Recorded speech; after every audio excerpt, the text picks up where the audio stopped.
Space Jam: A New Legacy has just been released in theaters and on HBO Max.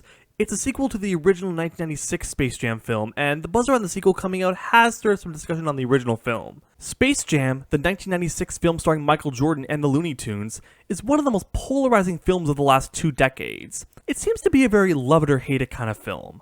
On the one hand, many people said that it's a fun piece of 90s nostalgia that faithfully executes Looney Tunes comedy and manages to balance it with a fun, family-friendly plot with NBA star Michael Jordan. On the other hand, many others have said it's nothing more than a piece of 90s product placement without a place in unrelated concepts Frankenstein mashed together into one, and its only purpose to sell more Air Jordan shoes. Now, for those wondering my thoughts on the film, I consider it to be a guilty pleasure. I'll admit that there is some nostalgia in this since I did grow up with the film myself, but I still consider it to be a decent viewing experience.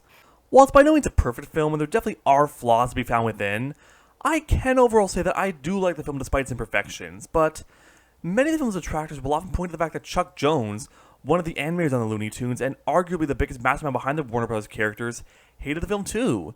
And this actually begs the question, is the original creators, or in this case masterminds, opinion on an adaptation of their work in any way relevant or worth consideration in this discussion? Adaptations in general are always going to raise red flags with people. There's always going to be discourse and fear about whether or not the original creator will be involved, or if the adaptation will be too similar or too different from the original. It's impossible to please everyone, and even the most praised adaptations of all time are going to leave at least some people disappointed no matter what. Due to factors like new writers taking liberties with the original property or characters, or focus groups and executive meddling dictating how adaptations should be made in order to appeal to more people, each adaptation will be executed differently from each other. Sometimes adaptations work because they are faithful to the original.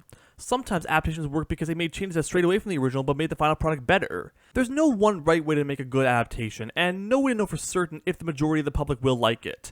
It really comes down to chance. Now, if the original creator is not working on adaptation, or if they're unable to either due to being fired, retired, or dead, that's especially going to be a red flag for fans of the original. People seem to believe that a creator should always either be working on it or have input, because if they're not, this could result in an adaptation turning out badly.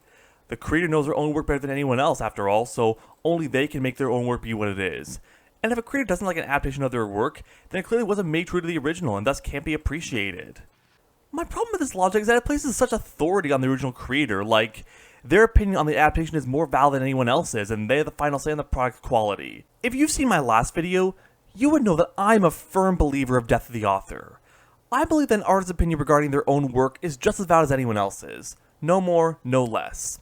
I don't think just because the original creator or author didn't like something made of their own work, it automatically means no one can enjoy it. All art is subjective, and no one interpretation of a work of art is more valid than anyone else's. And I'm sure someone could argue that a creator's opinion on their own work should matter more than anyone else's since they're the ones who made it in the first place, but to me, this can easily be used as an excuse to shut down opinions that aren't the original creators. You know, there are numerous examples of musicians publicly saying that they hated songs that they themselves performed.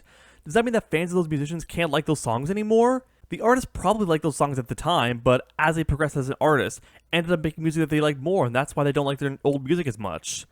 I'm sure we've all looked back at a childhood drawing that we think is crappy now, but our parents hung on the fridge anyway and still have fondness for. Are your parents' opinions on that drawing invalid because you, the original drawer, don't like the drawing anymore? I just don't feel this argument holds water. Not to mention that when it comes to adaptations, claiming that it should be made exactly the way the original creator wants it to or would have wanted it to really restricts the liberties of people who work on the adaptation.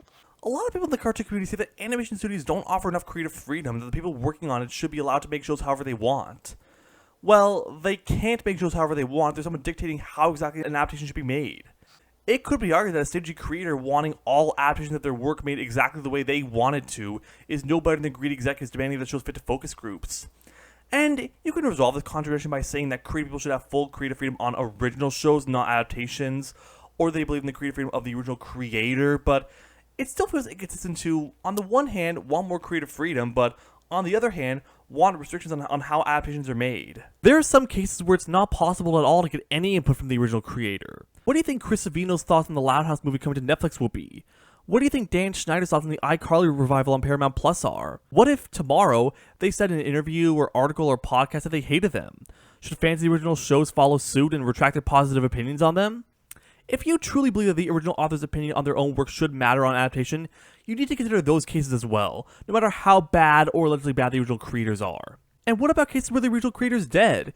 If we were somehow able to bring Shakespeare back to life and had him watch Baz Luhrmann's Romeo and Juliet or Kenneth Branagh's Hamlet, what would he think? Would he like them or would he hate them? I mean, he's dead. He can't give his opinion on them. There's literally no way to know for sure what he would think of them. But is this an example of disrespecting the original creator?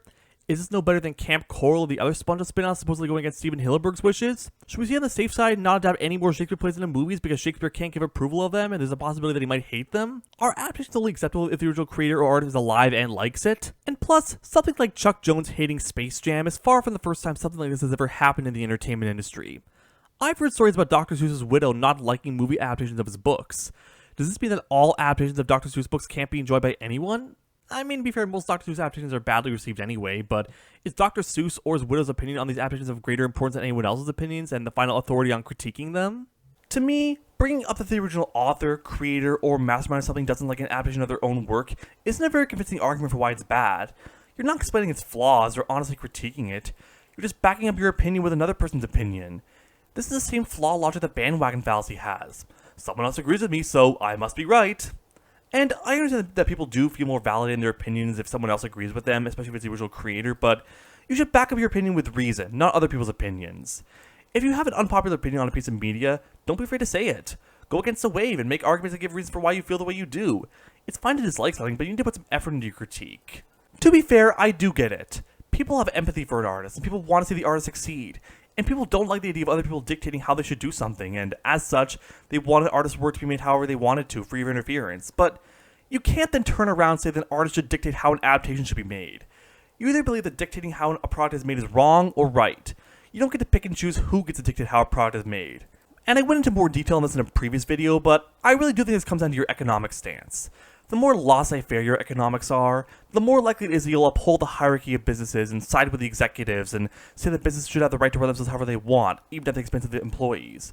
But the more left-leaning your economics are, the more likely it is that you'll oppose the hierarchy of businesses and side with the creative team and say that creators have the right to make their products however they want, even at the expense of the executives. There's no one right answer to any of this, and the never-ending battle of whose rights matter more applies to many fields of life, and is practically the basis for every court ruling or political decision. But if you do believe that the executives bossing around creatives to make shows however the executives wanted to is wrong, you should also believe that the original creator is bossing around the new creative team to make an adaptation of their original creator's work however the original creator wants it to is wrong too. And you could argue that it's the executives who are to blame here, not the new creative team, but in my opinion, the concept of one half of the studio bossing around the other half should work both ways. Just because executives have bossed around creative teams for years doesn't mean that creative teams get to boss around executives. Maybe I'm just an economic centrist. Look, if you hate Space Jam, that's perfectly fine. You're entitled to have that opinion. And I do realize that no one hates it just because of Chuck Jones' thoughts on it, but I don't think his opinion on the film should have any bearing on any other person's opinion on it.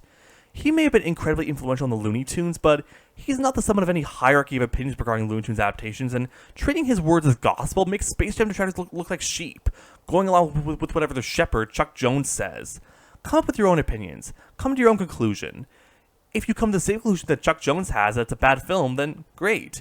If you like Chuck Jones' work on the classic Looney Tunes shorts but come to the conclusion that Space Jam is a good film, then great.